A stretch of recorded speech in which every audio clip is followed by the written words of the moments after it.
அடுத்து நான் சொல்ல போகிற அந்த ஒரு வரியை சொல்வதற்காக எத்தனை நாட்கள் நான் காத்திருந்தேன் என்பது எனக்குத்தான் தெரியும். தர்மத்தாயின் தவ புதல்வரே, தமிழக வெற்றி கழகத்தின் தலைவரே, வருக வருக வருக. தலைவரின் தலைமை உரை.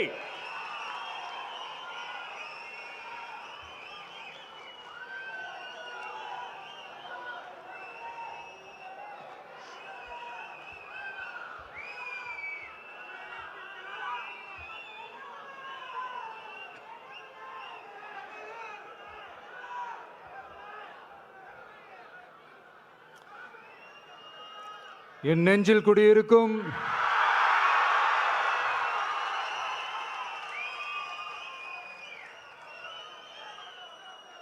என்னுடைய தோழர்களுக்கும் தோழிகளுக்கும்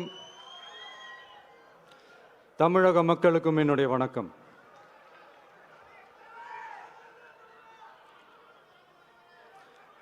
நம்ம குடும்ப உறவுகளை இழந்ததுனால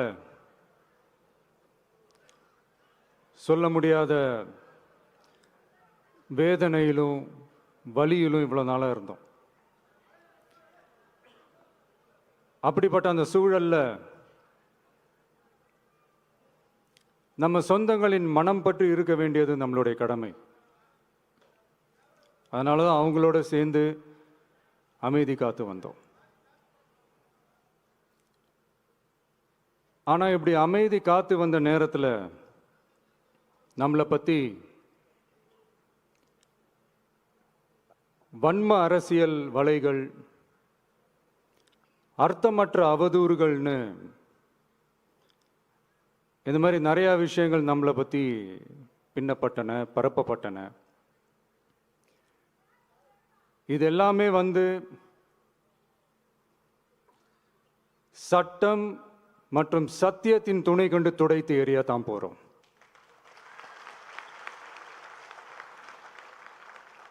பட் அதுக்கு முன்னாடி தமிழக சட்டமன்றத்தில் நமக்கு எதிராக நிகழ்த்தப்பட்ட ஓர் உரைக்கு ஒரு நாகரிக பதிலடி கொடுக்கணும்னு நான் நினைக்கிறேன்.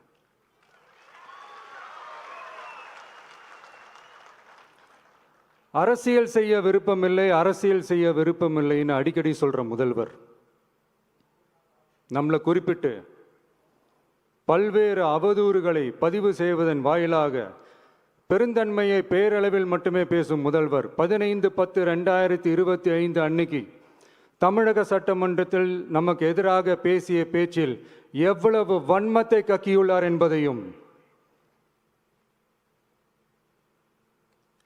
எப்படிப்பட்ட ஒரு அரசியல் செய்ய முயல்கிறார் என்பதையும்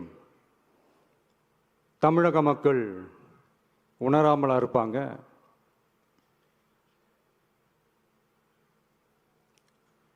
இந்த கரூரோட சேர்ந்து 5-6 மாவட்டத்துக்கு இந்த மக்கள் சந்திப்பு நிகழ்ச்சிகள்லாம் நடத்தியிருக்கிறோம், போயிருக்கிறோம். அங்கெல்லாம் இந்த லாஸ்ட் மினிட் வரைக்கும் எங்களுக்கு அந்த இடம் கொடுப்பாங்களா மாட்டாங்களா, பெர்மிஷன் தருவாங்களா மாட்டாங்களா, இப்படியே இழுத்து அடிச்சுக்கிட்டு இருப்பாங்க. தான் நாகப்பட்டினத்தில் சொன்னது மாதிரி தான். நாங்கள் ஒரு இடம் செலக்ட் பண்ணி கேட்போம், மக்கள் நல்லா ஸ்பேஷியஸாக நின்று பார்க்குற மாதிரி. பட் அவங்க அதையெல்லாம் ரிஜெக்ட் பண்ணிவிட்டு மக்கள் நெருக்கடியோடு நின்று பார்க்குற மாதிரி ஒரு இடத்த செலக்ட் பண்ணி எங்களுக்கு கொடுப்பாங்க. இது டிஃபால்ட்டாக எல்லா இடத்துலையும் இந்த ஒரு ஆர்கியூமெண்ட் நடந்துகிட்ருக்கோன்னு வைங்க. அது மட்டும் இல்லை, இந்தியாவிலேயே எந்த ஒரு அரசியல் கட்சி தலைவருக்கும் கொடுக்கப்படாத கண்டிஷன்ஸ். பஸ்ஸுக்குள்ளேயே இருந்து பார்க்கணும், மேலே கை காட்டக்கூடாது, இப்படிலாம் ஒரு அதீத கட்டுப்பாடுகளை கொடுத்த உடனே எங்கள் சைட்லேருந்து ஒரு அறிக்கையும் வெளியிட்டோம். அது மட்டும் இல்லை, தமிழக வெற்றி கழகம் சார்பாக அனைத்து கட்சிகளுக்கும் சமமாக ஒரு முறையான ஒரு பொது வழிகாட்டு முறைகள், SOPஸ்ன்னு சொல்லுவாங்க, அதையும் வழங்கணும்னு சொல்லி உயர்நீதிமன்றத்தையும் நாடி இருக்கணும். இதுவும் தமிழக மக்கள் உணராமலா இருப்பாங்க. இப்படி ஒரு அரசியல் காழ்ப்புடன், நேர்மை திறனற்று நம்மளை பற்றி குற்றம் சாட்டியுள்ள குறுகிய மனம் கொண்ட முதல்வர் அவர்களுக்கு ஒரு சில கேள்விகள். உச்சநீதிமன்றத்தில், அதாவது 13/10/2025 அன்னைக்கு உச்சநீதிமன்றத்தில் நடந்த அந்த விவாதங்களை வைத்தும் அந்தந்த உத்தரவுகளை வைத்தும் இந்த கேள்விகள்.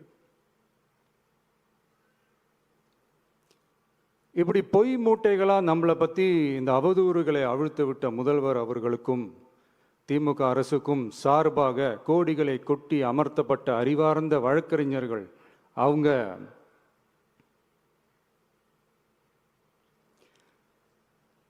இந்த கபட நாடக திமுக அரசோட தில்லுமுல்லுகளை தாங்கி பிடிக்க இயலாமல் உச்சநீதிமன்றத்தில் திக்கு திணறி நின்றது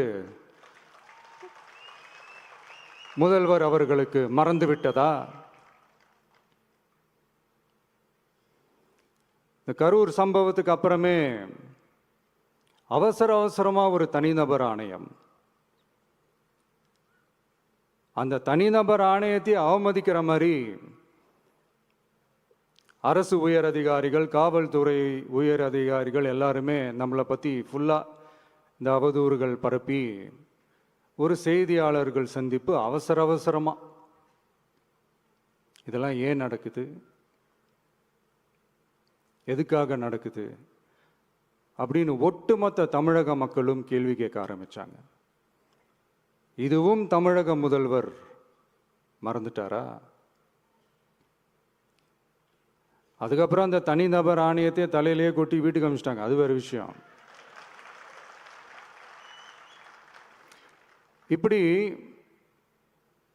இப்படிலாம் கேள்வி கேட்ட உடனே ஏதாவது பதில் சொல்லி ஆகணும்ல. அதனால சட்டமன்றத்தில் பேசும்போது உண்மை நிலையை தெளிவுபடுத்தத்தான்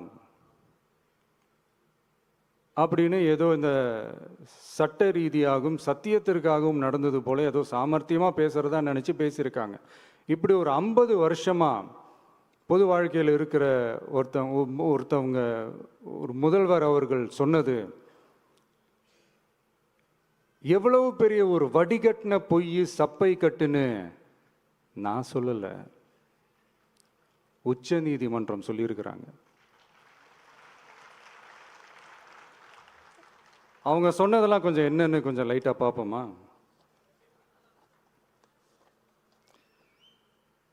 The comments which have been made before the media by the top officers of the police department may create doubt in the minds of the citizenry on impartiality and fair investigation.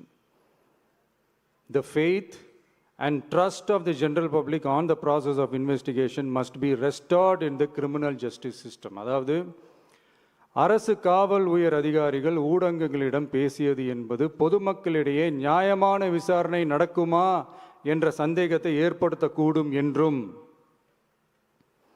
நியாயமான விசாரணை மூலமே அந்த சந்தேகத்தை மீட்டெடுத்தே ஆக வேண்டும் என்றும் உச்சநீதிமன்றம் தமிழக அரசின் தலையில் ஓங்கி நறுக்கு நறுக்கு நறுக்கு என்று கொட்டியதை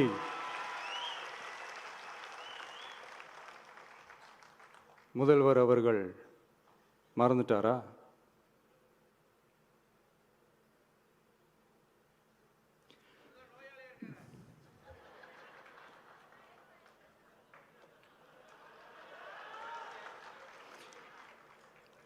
மாண்பமை சென்னை உயர்நீதிமன்றத்தின் மாண்புமிகு நீதியரசர் SIT அமைத்து உத்தரவிட்டார் அல்லவா?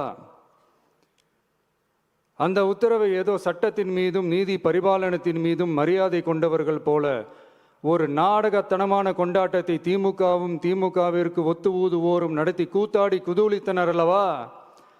தாவேகாவிற்கு எதிராகவும் நமக்கு எதிராகவும் உயர்நீதிமன்ற மாண்புமிகு நீதியரசர் தீர்ப்பளித்து விட்டதாக விதந்தோதி விழா எடுத்தனர் அல்லவா?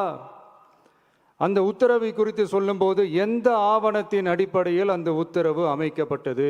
நான் கேட்கல, உச்சநீதிமன்றம் கேட்டிருக்கிறாங்க. The judgment is completely silent about how learned single judge arrived at such a conclusion and what material was pursued by the court என்று உச்சநீதிமன்றம் உரத்த குரலில் கேள்வி கேட்டது. அப்போதும் கூட உச்சநீதிமன்றத்தில் திமுக அரசுக்காக வாதாடிய அறிவார்ந்த மூத்த வழக்கறிஞர்கள் பதில் சொல்ல இயலாமல் வாய் மூடி மௌனம் காத்ததை நாடே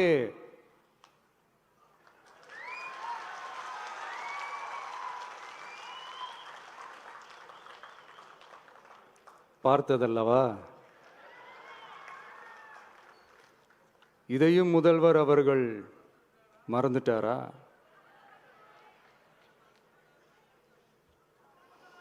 Such petition ought to be dealt with by the division bench, registering as public interest litigation in right earnest and not to be dealt with by a single bench. அதாவது பொது வழிகாட்டு முறைகளான எஸ்ஓபி அமைக்கப்பட்டு வெளியிட வேண்டும் என்ற கோரிக்கையுடன் வந்த ரிட் மனுவை நீதிபதிகள் டிவிஷன் பெஞ்ச் தான் கையாள வேண்டும்.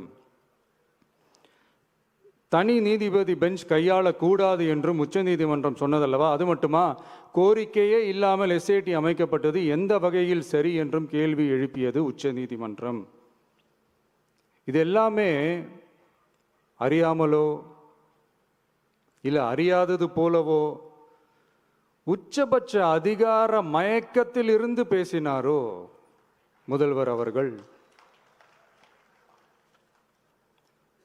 மனிதாபிமானம், அரசியல் அறம், மாண்பு இதெல்லாம் எதுவுமே இல்லாம வெறும் பேச்சில் மட்டுமே பேசிக்கிட்டு அரசியல் ஆதாயம் தேடுற ஆட்டத்தை ஆடத் தொடங்கிவிட்டார் முதல்வர் அவர்கள்.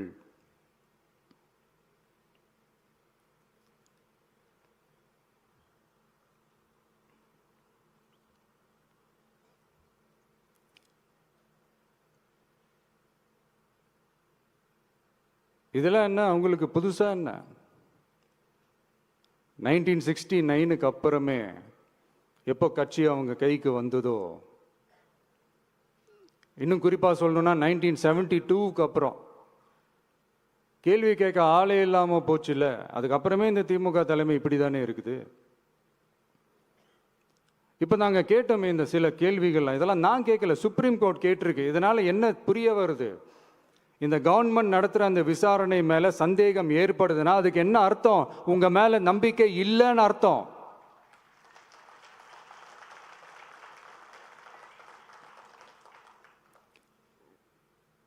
இதெல்லாம் ஏன் எதுக்காகன்னு முதல்வர் அவர்களுக்கு புரியுதா?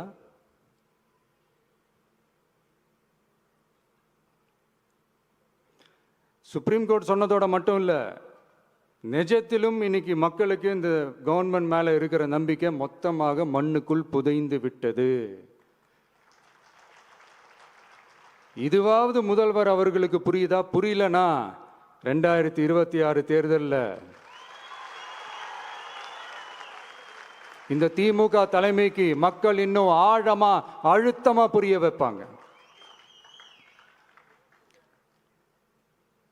அப்ப கூட இவங்க என்ன பண்ணுவாங்க தெரியும்ல, 5 வருஷத்துக்கு ஒரு வாட்டி பழக்க தோஷத்தில் ஒரு அறிக்கை ஒன்று வெளியிடுவாங்களே, மக்கள் தீர்ப்புக்கு தலை வணங்குகிறோம் அப்படின்ட்டு அந்த அறிக்கையை வெளியிட்டுட்டு இப்போ அறிவாலயத்தில் போய் ஓடி ஒளிஞ்சுப்பாங்க. இப்பவே ரெடி பண்ணி வச்சுக்கோங்க அந்த அறிக்கையை. எப்படி? மக்கள் தீர்ப்புக்கு தலை வணங்குகிறோம்.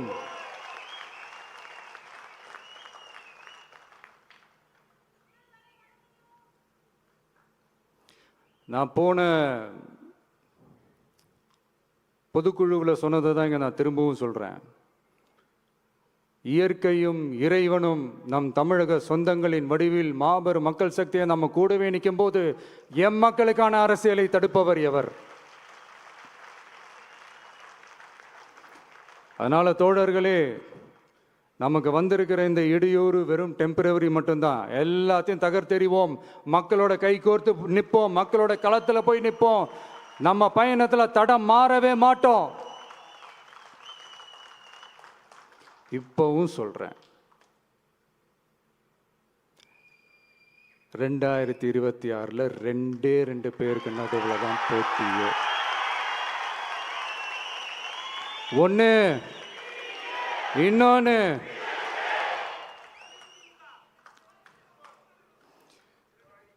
இந்த போட்டி இன்னும் ஸ்ட்ராங்கா மாறப்போகுது. 100% வெற்றி நமக்கு. வாகை சூடுவோம், வரலாறு படைப்போம், கான்பிடென்டா இருங்க, நல்லதே நடக்கும், வெற்றி நிச்சயம். மீண்டும் சந்திக்கும் வரை நன்றி, வணக்கம்.